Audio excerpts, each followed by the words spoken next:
وی د ټولو نه عظیم ګناهګار یې راته پکې هغه وښودو وی ډېر ګناهګاران یې راته پکې وښودل دا ګناهګار دی دا ګناهګار دا ګناه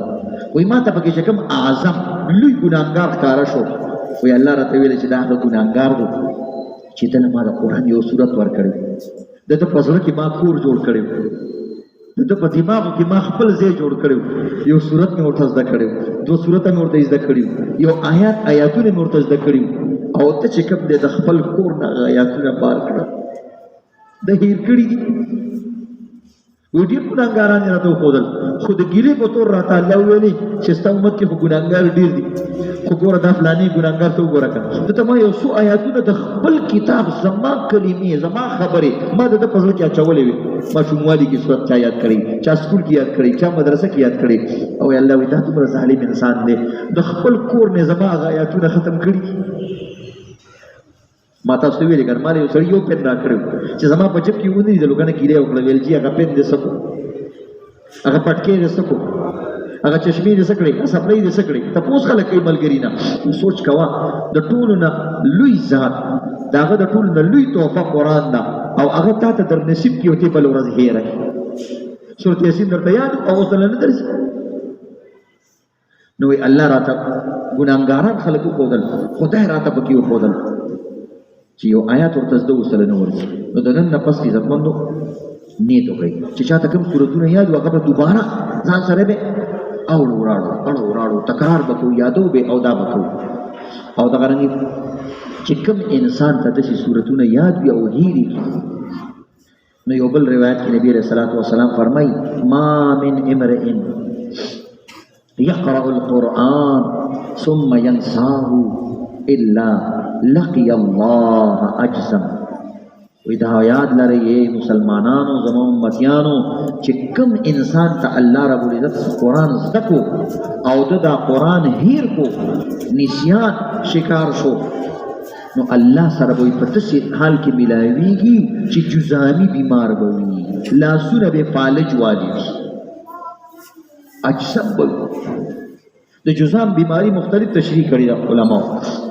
یعنی یو معنی دا ده لکه څنګه چې انسان لاسونه فالج وي نو باغې کې څه ټینګېږي نه مطلب دا دی چې الله سره ملاویږي وي خالی لاس به ملاویږي خالی الیدین من الخیر وی په دې په لاس کې به هیڅ خیر نه مونږ یو سړي ته یو کنه لکه غدا کار دی کو کنه نو لاسونه به دې د خیر نه خالی شي نو دې ته ویل کېږي اجزم او یا ته مطلب تقه دی جزام دې ته ویل کېږي چې د انسان د بدن نه غوښې پرېوځي غوښې نو دا به تشه ده چې جوسه الله ته پیش کېږي لکه ډانچه ښایسته مولا به وي ښایسته قاري به وي ښایسته سپین ږیری حاجي به وي او ښایسته باډي بلډر هلک به وي خو قرآن یې هېر کړی دی صورت یې هېر کړی دی کومې چې یاد کړي وو دا به د قیامت پر د ډانچې په شکل کې راپاڅېږي نو عزتمندو البته دې کې یو دا رعایت شته بعض وخت یو انسان دی بیمار شو فالج والو د دې د وجې نه که چانه قرآن یا صورت یې شو هغه په دې کې شامل نه دی یا یو انسان د ډېر بوډا شو د بوډاوالي د وجې نه د قرآن هېر شو صورت هېر شو هغه په دې کې شامل نه دی داسې بیماري پرې راغله چې د هغې د وجې نه د ده حافظه متاثره شو هغه په دې کې شامل نه دی خو دا حتی کټه مضبوط ځوان مضبوط کاري او مضبوط چې دکانونه سنبالي خو صورتونه یاد کړي هغه هېر کړي دي نو دا به جزامي راپاڅېږي بیمار به راپاڅېږي د قیامت په ورځ باندې الله رب العزت زموږ ستاسو حفاظت وکړي نو صورتونه موږ نه هېر شوي دي نن نه موږ نیت وکړو زه به خپله وګورم چې بهی کوم صورتونه موږ ته یاد وو ورسره هېر شوي دي زه به خپله شروع کړم او چاته لږ صورتونه یاد وو او اوس چې کوم نه ته هېر شوي دي هغه دوباره شروع کوي چې روزه کې لاړ شي قاري صاحب سره کښېنئ یو بل ته واوروئ دا شروع کوي دا شان عزتمندو قرآن پاک کې بل یو صورت دی آیت الکرسی تاسو ته پته ده دا یو لوی صورت دی نو ځان ته شوق د دنیا قیمتي انټیک څیزونه خلک پیدا کوي نو قرآن هم چې کوم لوی لوی صورتونه دي هغه ځان سره جمع کړه نبي علیه الصلاة والسلام فرمایي لکل شیء صنام وی د هر یو څیز لپاره یو اوچته غونډۍ اوچت ځای وي د فخر ځای وي او د قرآن د فخر ځای چې کوم دی هغه آیت الکرسی ده سیدت آیه القرآن وی د قرآن په آیاتونو کې سردار آیات آیت الکرسی ده او نبی اسلام وی لا تقرأ فی بیت وفيه شیطان الا خرج. وی دا آیت الکرسی چې په کوم کور کې ویل کېږي شیطان تی اوزي خارج کېږي. آیت الکرسی وی آیت الکرسی دا آیت الکرسی اکثر کسانو له ورځي، نو د دې اهتمام کوئ. نو د سورۃ بقره فضیلت راغلی، د آیت الکرسی فضیلت راغلی، نو د دې اهتمام کوئ. دا ان شاء الله یاد کړئ. ٹھیک ده کنه؟ ان شاء الله دا شان د سورہ کهف د فضیلتونو راغلي. سورہ کهف قرآن پاک کې یو سورت دی، سورہ کهف ورته وایي. 15 سپاره کې سورہ کهف د دې ډېر زیات فضیلت راغلی دی. نبی علیہ الصلوۃ والسلام فرمایي من حفظ 10 آیات من سورة الكهف عصم من الدجال. په فتنو کې د ټولو نه لویه فتنه چې پیغمبرانو ټولو پیغمبرانو خپل امتونو ته بیان کړي دا د دجال فتنه ده. په فتنو کې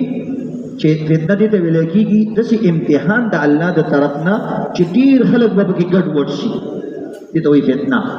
د ازمایش یو امتحان د الله د طرف نه مختلف امتحانات راځي په انسان، کله قحط راشي، کله مهنګایي راشي، او کله چې کوم دی مثلا سکړه راشي، خشکي راشي،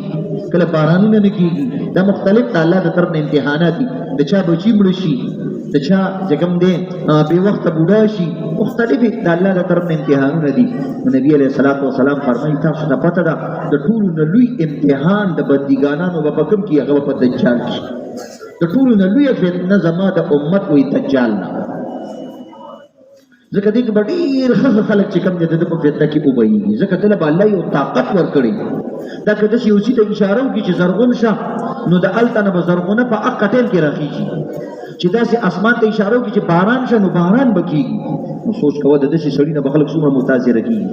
د یو کرکټی چې چکه وي خلک دې دومره متاثره کېږي، یو مولا چې بیان وکړي خلک دې متاثره کېږي. نو چې داسې کس را پیدا شي، یو مداري نه خلک څومره متاثره کېږي. نو چې داسې مداري وي چې هغه اسمان ته اشاره کوي او باران په هغه ټیم باندې کېږي، موږ او تاسو که ټول متوجه شو نه کېږي، او هغه به الله بوله طاقت ورکړي د خلکو د امتحان دپاره. نو په داسې ټیم کې عزتمندو ډېر ښه خلک به د هغه نه متاثره شي، ګمراه به شي، بې ایمانه به شي. نو نبی علیہ الصلوۃ والسلام فرمایي تاسو ته پته ده چې د دجال نه به کوم انسان محفوظ کېږي. او دا هر پیغمبر دور کې دا الله چاته نو ښودلی چې کله به راځي. نو هر پیغمبر خپل امتیان یېرولي چې زما امت کې رانشي، دا راشي، دې وخت کې داسې به کوي داسې. نو نبي علیہ الصلوۃ والسلام موږ ته یو آسان چل ښودلی دی. که د دجال د فتنې نه ځان محفوظ کوئ، نو من حفظ 10 آیات من سورة الکهف، چې کوم انسان د سورة کهف 10 آیاتونه یاد کی، عصم من الدجال، دا به د دجال د فتنې نه الله محفوظ کوي. نو که څوک یادولی شي 10 آیاتونه خو د ځوانانو ته آسان دي، که څوک یې داسې نشي یادولی نو هغه دې داسې وکړي چې د جمعې په ورځ باندې د سورة کهف په ناظرې باندې تلاوت کوي. داسې څوک شته دی چې د جمعې په ورځ باندې مخکې نه چاته پته یو د سورة کهف تلاوت څوک کوي؟ 1 2 3 4 5 6 ماشاءالله ماشاءالله ډېره لویه خبره ده. الحمدلله الحمدلله بس 15 کسان په دې کې موجود دي. نن نه پس تاسو هم شروع کړئ د ناظرې تلاوت خو کم از کم کوئ، که نه 11 آیاتونه پکې یاد کړئ. بعضو روایتو کې راغلي چې سورة کهف اخري آیاتونه 10 یاد کړي، او بعضو کې راغلي چې سروانه آیاتونه یاد کړي، او بعض روایتو کې راغلي چې من قرأ 3 آیات، دا نورم آسان دي چې 3 آیاتونه یاد کړي. من اول الکهف، د سورة کهف د شروع 3 آیاتونه چې څوک یاد کړي، عصم من فتنة الدجال، د دجال د فتنې نه به دا محفوظ کېږي. الله رب العزت موږ او تاسو د دغې نه محفوظ کړي. د دې نه به مار د ویلې لوی لوی خلک به د دې نه نشي محفوظ کېدی، چې دا دومره کلاړي به وي او دومره مداري به وي چې هر قسمه خلکو د دوکه کولو چل به ورشي. یو سړي نه به مال وهل، هر څه به خراب کړي، داسې پټی به ولاړ وي او فصل به ولاړ وي، وایي زما منې که نه، او یې نه منم، او داسې څه اشاره به وکړي په هغې باندې به اور بل شي. نو چې یو انسان دومره بدماشي او د چا دومره نقصان کوي، نو سوچ کوه د ده نه به څومره خلک متاثره کېږي او د دې شکار کېږي. خو الحمدلله په بعضې خلکو باندې به خوراک بند کړي، ځکه چې ستا پټۍ او ستا دوکان یې هغه دله اوس ودی، نو ته به خوراک د کوم ځای نه کوې؟ نو بعض روایتو کې راځي چې کم انسان د سورت کاف تلاوت کوي وی دا به د دجال په فتنه کې نه وږيږي د باندې بلو کې څنګه نه راځي چې دا بس دا وای دا به دې سره مړی الله رب العزت زموږ استاد سره فتنې نه حفاظت وکړي آمین یا رب العالمین او الله رب العزت چې نبی علیہ السلام دنیا ته را لېږو نو د په مقصدونو کې یو مقصد دا بیان کړی دی یتلو علیهم آیات وی دا به تلاوت د آیاتونو کوي دیو جنا عزتمندو د قرآن پاک تلاوت کول باقاعده مقصدی شی دی او مقصودی شی دی به د دې تفسیر زده کول د دې معنی زده کول په دې باندې عمل کول هغه ځان له شی دی او دا تلاوت کول ځان نه دی نو عمل ځان له یو لوی عمل دی او یو لوی کار دی او امام بخاری رحمت الله علیه یو باب قائم کړی دی باب العلم قبل العمل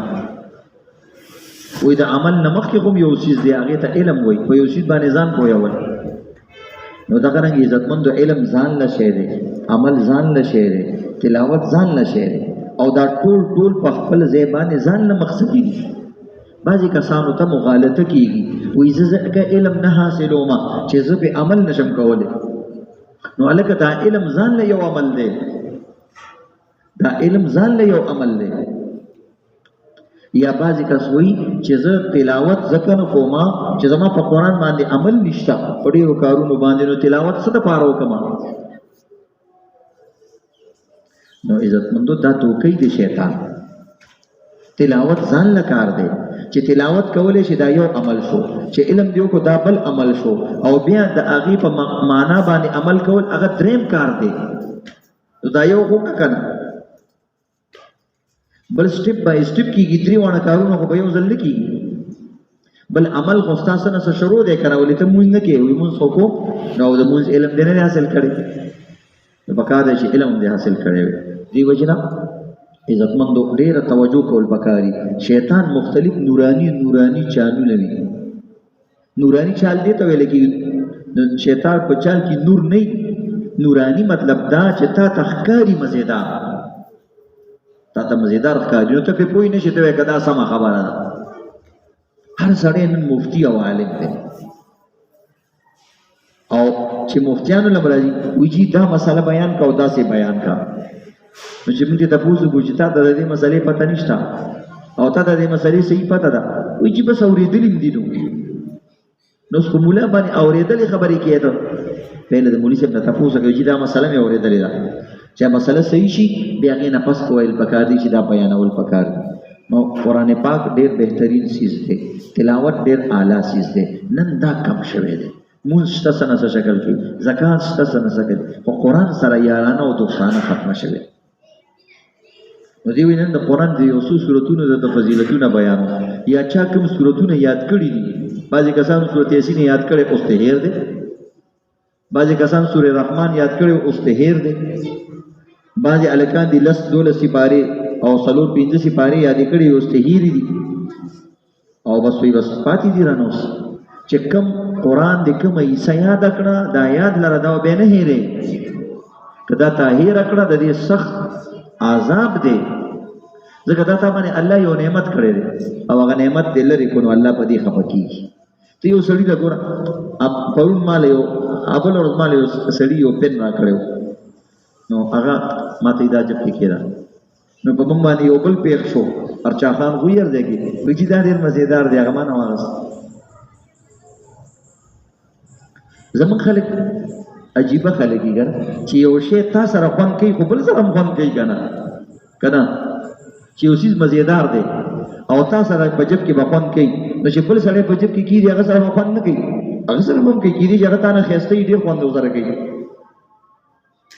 نو پرون زه بیا بازار ته تللی نو ما دا ملګری وایي هغه پین دې څه کړو نو زما سترګې خړې شوې بس ما ورته سبا خبر کړم ما یو ارچا خان را باندې رانه واغستو وایي چې دا خو ما تا له نشاني در کړې وه نو ما یې بس واخیستو نو څه وکړو نو دغه طریقې نو هر څیز هر چا سره خوند کوي بهرحال الله رب العزت قرآن په سورتونو کې ډېر فضیلتونه ایښي دي، کامیابي ایښې ده. او دا چې کوم انسان خپلې قرآن د یارانی دوستانی کتاب دی او د یارانه دوستانه داسې مضبوطه یارانه ده چې په هر ځای کې په کار راځي. د دنیا یاران سي تا سره ښه مزېدار وي او ښه د سره سیل سپاټو لځي، خو چې کله ته بیمار شي اسپتاله پورې د سره نیسي. نمک منډي کې دعوت نه د شپې 12 بجې درځي د سره خوري او نیا دې مړه د خیرات دی ورته ویلې دي نو خیرات له درځي دریم کړي ته ځان درسي خیرات خو عزتمندو کتا ته لږ تکلیف وي او یو 1000-2000 روپۍ د پکاري قرض هغه سره به نه یا یو مشوره ته علي هغه غدا لسې نه درکې دا دی. نن سبا د روټۍ خوراکونو یارانی دي. قرآن څنګه یار دی، څنګه دوست دی. قرآن دومره یارانه کوي چې تی کله وې په هغه ورځ د باندې برکت رحمت نازلېږي چې څنګه شروع کی الله دې په شونډه کې برکت، په بدن کې برکت، په اعضاء کې برکت، هغه سٹارټ کی طاقت ته بدن کې راځي. دې قاریانو ته تاسو سوچ وکړئ دوی د یو شپې ختم کوي، په یو شپه کې ټول قرآن ویل دا څه کولی شي ته ورته همداسې کښېنه که تا ختم کړو نو بیا وایه او هغه ولاړي 10 سپارې په یو رکعت کې وایي 12 سپارې په یو رکعت کې وایي. داسې قاریان موږ لیدلي 12 سپارې یو رکعت کې الحمدلله په دې وخت او ته یقین وکړه 10 منټې بار ودرو نه شي ودرېدی وایي اخپې مې وږي او 10 سپارو ته به ولاړ نو دا طاقت نشو. دا طاقت ته کوم ځای نه را پیدا شو. همدغه کس ته 10 منټې د جماعت مخکې ودرو وایي چې ستړی شوم یو کرسۍ بدل ته کېدم په هغې کېنم او دغه مولا دی دغه حافظ دی 12 سپارې وایي قرار یې ولاړ دی. هغه ته څوک هم سوچ نه کوي چې دا په کم طاقت ولاړ دی. دا خو زمانه مشر دی. د دین یو طاقت رحمت برکت بچو کې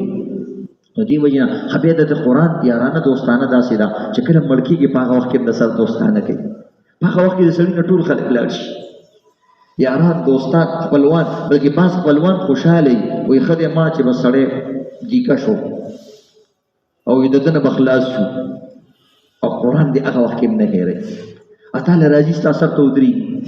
او د هغې هغه برکات او احسانات ستا په دې مخ باندې ښکاري چې کومه فرشته راځي هغې باندې دا ستا د قرآن اثر وي اته باندې سختی نه کوي. لکه څنګه چې انسان د ګل لګېدلی وي که نه ګل د دې پولیس والا خپل ګلونه وي او خپل هغه لګېدلي وي درجې د هغې نه معلومېږي داسې چې خپل ګل وي او دغه رنګ د ډي ایس پي خپل وي نو مخامخ سړی چې راځي چې هغه ګل ته ګوري وي لکه دا پلانې ډي ایس پي دی او دا شان دا ایس ایچ او دی نو هغه هغې نه معلومېږي. دغه شان د علم خپل ګلونه دي چې کله تا له فرشتې راځي هغه تا ته پته ورته لګي چې دا مولا دی، چې کوم حافظ هغه ته پته لګي چې دا حافظ دی، چې د چا په زړه کې یو صورت پروت دی الله رب العزت هغوی ته محسوسوي هغه ته پته لګي چې دا د دومره درجې والا کس دی. دا هغوی له الله تجربه ورکړې ده. ځکه نیت چې موږ وکړو فرشتې لیکي نو څنګه یې لیکي نیت خو پټ وي ګر فرشتو ته پته لګي. د انسان په بدن کې الله خوشبو پیدا کړي هغوی ته پته ولګي چې کله د بد کار نیت وکړي د انسان بدن کې بدبو پیدا شي فرشتو ته پته لګي. نو دې وجې نه عزتمندو قرآن یارانه څنګه ده په ژوند کې هم ته یاد کړئ د شپې هم دې یادوي ته ودئ او تا باندې رحمتونه نازلېږي فرشتې ستا خیال ساتي وي دا حافظ قرآن دی د ده په زړه کې قرآن دی. دې وجې نه ډېر روایت به تاسو کتلي په حدیثو کې راځي چې بعضې صحابو ته پړقار شوی دی د بعضو په کورونو کې سارو ټوپونه والي دي. نبي علیه الصلاة والسلام ورته ویل که تا تلاوت جاري ساتلی نو تا به نور هم ډېرې عجیبه عجیبه خبرې لیدلی. اوس وخت کې هم داسې کېږي نو ته بعض سره ټلیفونو کې رڼا هغه ته محسوسېږي باقاعده چې کوم کس ډېر ذکر کوي کوم انسان ډېر تلاوت کوي نو بعض وخت کې هم یېرېږي دومره زیات رڼا وي دومره رڼا ورته محسوس شي چې ویېرېږي د هغې د لاسه. شروع کې انسان یېرېږي څنګه چې نبي اسلام باندې پیله وحي راله نو ویېرېدو. نو دې وجې نه کله ناکله دا قرآن هم دومره برکت ته تاثیر چې سړي باندې داسې بوږنېدل راشي بیا ورو ورو ته هغې سره عادت کېږي. دې وجې جبریل علیه السلام چې راغلی نبي علیه السلام له 3 ځل غاړه ورکړه یو ځل زور یې ورکړو بیا پرېوت شو بیا بیا بیا بیا څه چې عادت شي ما سره. نو عزتمندو قرآن یارانه دا ده بیا چې قبر تورو خاور ته دیدن نه کي هغه ګلالې ورور هم دنه واپس راشي هغه بچی چې درپسې سترګې سرې کړي وي هغه هم دنه واپس راشي وایي بس دی نو نور خو سره ټایم نشي تېرولی او دا قرآن قبر کې دننه تا سره بیا څنګه شکل کې الله رب العزت دې خپل شکل ورکړي هلته بېل جدا تا ته هغه شي او چې فرشتي راځي ستا سر ته ولاړ دا سورتونه هر صورت کې خپل طاقت ته هر صورت کې خپل الله فضیلت پیدا کړی دی او بیا چې کله خبر نه راپاسېږي بیا د سره قرآن بیا چې کله جنت ته ځي بیا هم قرآن د دوزخ لاره باندې چې روان را واپس کوي دی بیا هم قرآن الله ته چې د حاضرۍ الله سره به ستا باره کې خبرې کوي وایي جي دا دی دا فلانې دی دا فلانې د دې وجې نه قرآن ته لږ توجه کول پکار دي نبي علیه السلام وایي دوه څیزونه داسې دي چې هغې کې ته حسد هم کولی شي نور څیز کې به حسد نه کوي حسد په معنی د غیبتې سره یو قرآن دی چې چاله الله ورکړي او هغه ډېر تلاوت کوي نو په کار دا دی چې ته د سره حسد وکړي چې کاش چې د ده په ځای زه وي او دویم چې الله چاله داسې مال ورکړي چې هغې کې خرچ کوي د بل په کار راځي وایي داسې سړي سره ته حسد وکړه او نور به حسد نه کوي کبیره ګناه ده خو دلته به حسد داسې کې داسې به نه وي چې خدای پاکه د هغې نه واله یا الله ده سره هم دي په ماله د ده نه ښه راکړه نو د دوه قسمو سوال کته کې نبی اسلام دې دي چې وکړه یا د قرآن کوه او یا د دغسې مال کوه نو دې کې به دنیا او آخرت برابري لا حسد الا فی اثنین وایي حسد جایز نه دی مګر دوه څیزونو کې نو الله رب العزت یو حدیث پاک کې راځي ثلاثه لا یهولهم الفزع الاکبر عزتمندو د قیامت د ورځې سخته تاسو ټولو ته معلومه ده لوی لوی اولیاء به جاړ شي او لوی لوی خلک به رپېږي ځکه نبی علیه الصلاة والسلام فرمایي وایي د قیامت په ورځ به الله رب العزت داسې غوځوي ټول پیغمبران دا بیان به کوي چې داسې د دې نه مخکې چېرته غوسه نه ان ربي قد غضب اليوم غضبا لا يغضب قبله ولا بعده ابدا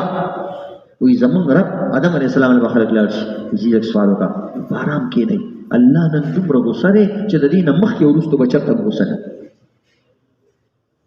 ابراهیم علیہ السلام نوح علیہ السلام مختلف پیغمبران موسی علیہ السلام اخر کې به نبی علیہ السلام نه راشي نو په دغه ورځ باندې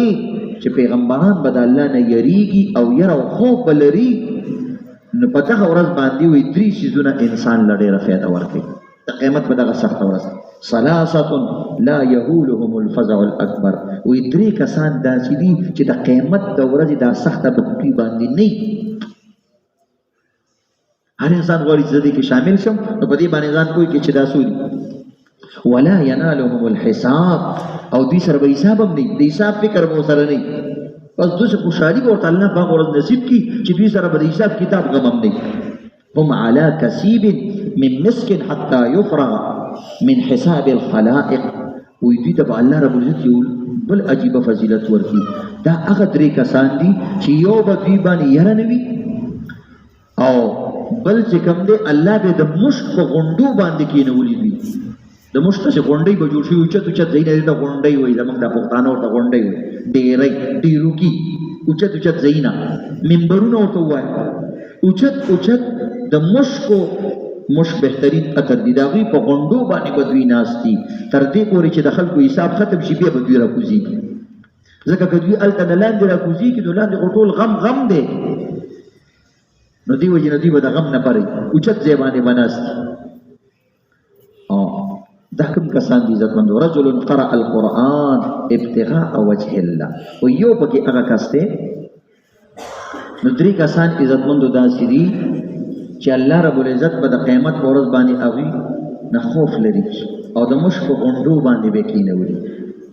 یو کس هغه دی چې هغه د الله رضا دپاره د الله راضي کولو دپاره د الله کلام وایي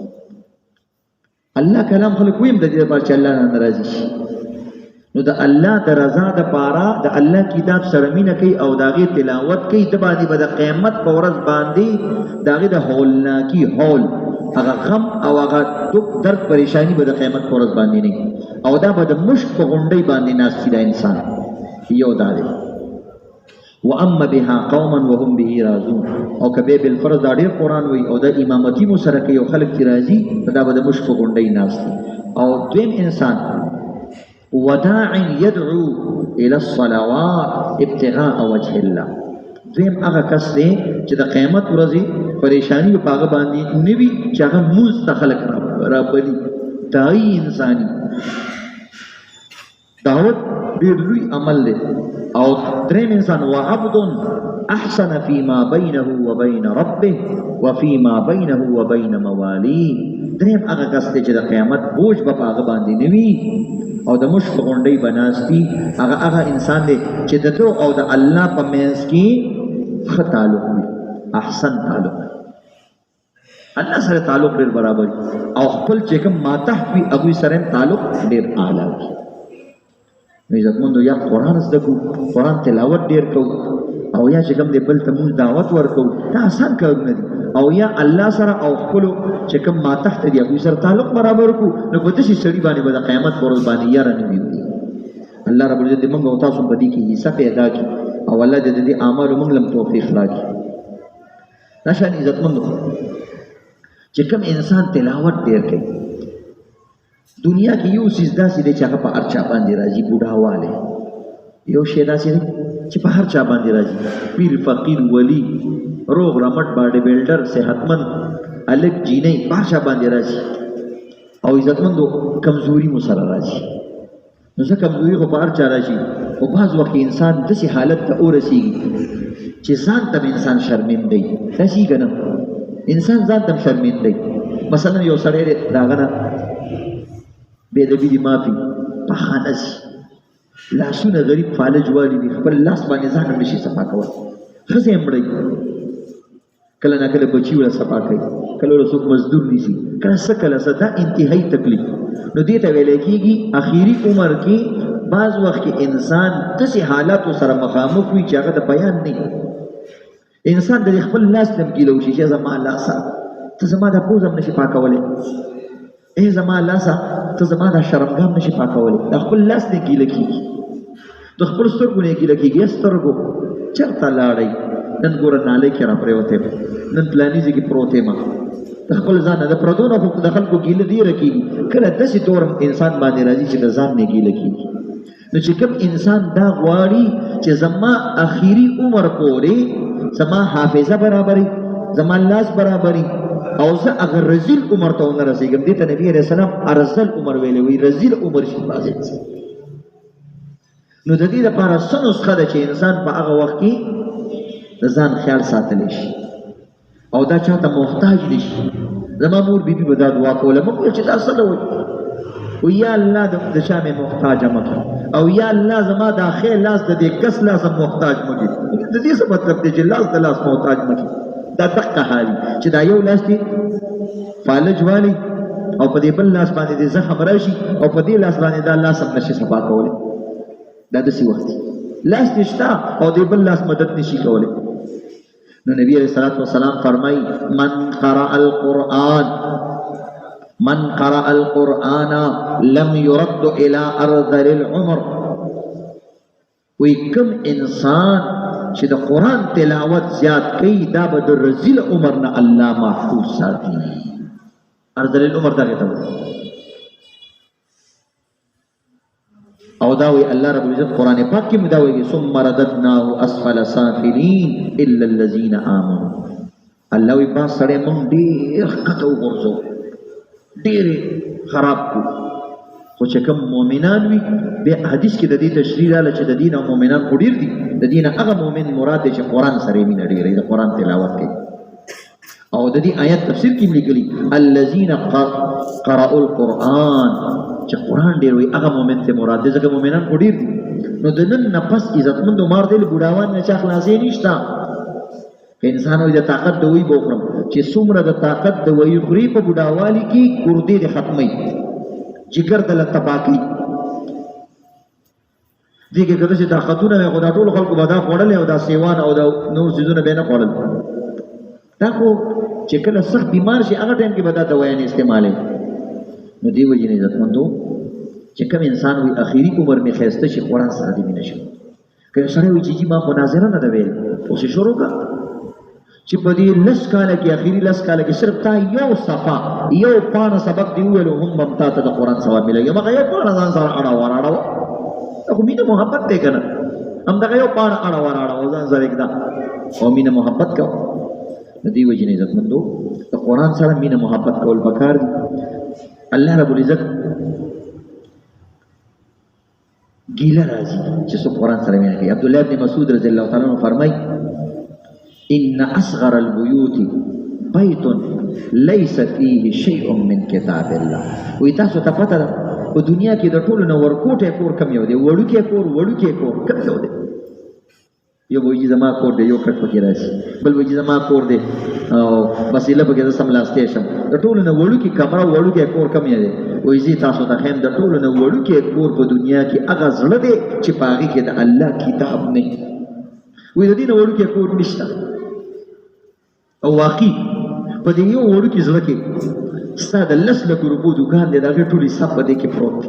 د دې 10 لکو روپو ځای په دې کور کې شته. ستا 10 بچي دي، 10 واړه پېژنې، د هغې تعلیم پېژنې، د هغې عمرونه پېژنې، د هغې دوکانونه پېژنې. د دې 10 دوکانونو د 10 بچو دپاره په دې وړوکي زړه کې یو ګوټ شته. ستا د ښځې دپاره په دې کور کې یو ګوټ شته. ستا د خپل ځان دپاره په دې کې یو ګوټ شته. او تا اوسه پورې ناظره قرآن نه دی ویلی، نو د دې نه وړوکی کور په دنیا کې یو هم نشته. الله دې زموږ او تاسو له غټ زړه راکړي